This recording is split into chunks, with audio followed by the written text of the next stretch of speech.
નમસ્કાર, હું મનીષા ઠેસિયા, અમારી યુટ્યુબ ચેનલ મોનીઝ મેગેઝિનમાં આપનું સ્વાગત છે। કચ્છનું એક નાનકડું ગામ કે જ્યાં આવી કાળઝાળ ગરમીમાં પણ 37 ડિગ્રી જેટલું તાપમાન હોય છે। બાજુમાં દરિયાકાંઠો અને જ્યાંથી ઠંડા પવનો આવે, મોરના ટંકા સંભળાય, ચારે તરફ લીલોતરી અને એકદમ શાંતિ, આવું વાતાવરણ છે આ ગામમાં। જી હા, કચ્છના માંડવીથી 25 કિલોમીટર દૂર આવેલું બાળા ગામ કે જ્યાં માંડ 3000 જેટલી વસ્તી છે આ ગામમાં।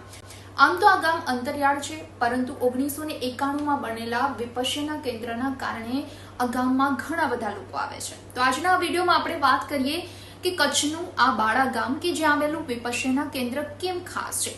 એવું તો અહીં શું છે કે દેશ વિદેશથી પણ હજારો લોકો મનની શાંતિ માટે અહીં આવે છે।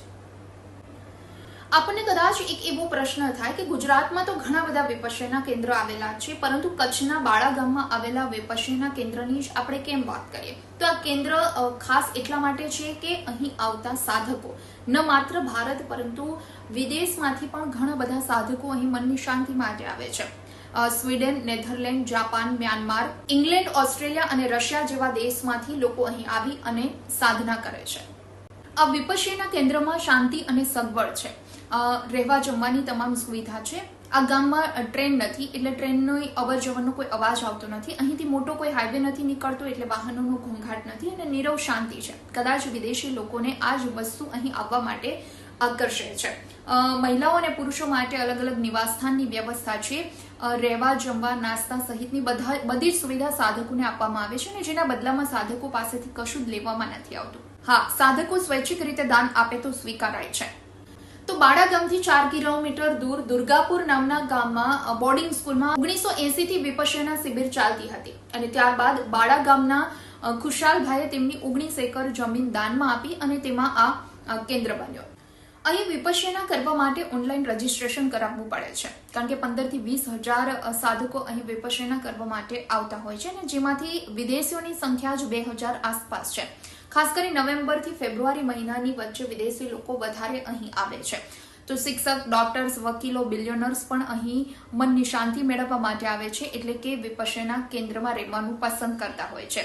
પહેલા એવું હતું કે 50 વર્ષ કે તેથી વધારેની ઉંમરના લોકો જ અહીં આવતા હતા, પરંતુ હવે 19 થી 20 વર્ષના યુવાનો પણ સારી એવી સંખ્યામાં અહીં આવે છે। આ સિવાય આઈએએસ, આઈપીએસ અને ધારાસભ્યો પણ મનની શાંતિ માટે અહીં આવતા હોય છે।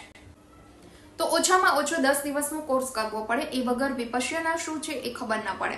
એ પછી સાધક જ્યારે ફરીથી આવે ત્યારે તેમના માટે 1, 2 કે 3 દિવસના અલગ અલગ કોર્સ હોય છે। એનાથી આગળ 8 દિવસનો સતીપઠ્ઠાન કોર્સ હોય છે, પરંતુ ઊંડાણમાં જવું હોય તો એ માટે 20, 30, 45 ઉપરાંત 60 દિવસ પણ થાય છે।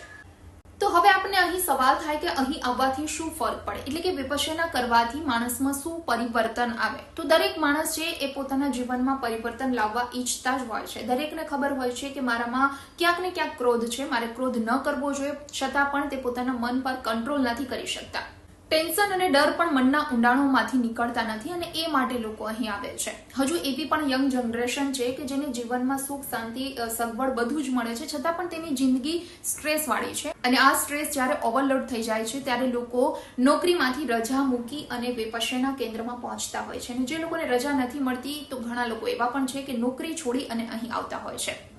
શાંતિ બધાને જોઈએ છે। ઘણા લોકોના જીવનમાં ઘણા બધા દુઃખ હોય છે અને તેમાંથી બહાર નીકળવા માટે લોકો અહીં આવતા હોય છે અને કશુંક પ્રાપ્ત કરીને અહીંથી જાય છે। વિડીયો પસંદ આવ્યો હોય તો લાઇક એન્ડ શેર કરવાનું ભૂલશો નહીં અને ખાસ મારી ચેનલ મોનીઝ મેગેઝિનને હજુ સુધી તમે સબસ્ક્રાઇબ ન કરી હોય તો સૌથી પહેલા સબસ્ક્રાઇબ કરી લેજો। આવા જ કોઈક નવા વિડીયો સાથે ફરી મળીશું।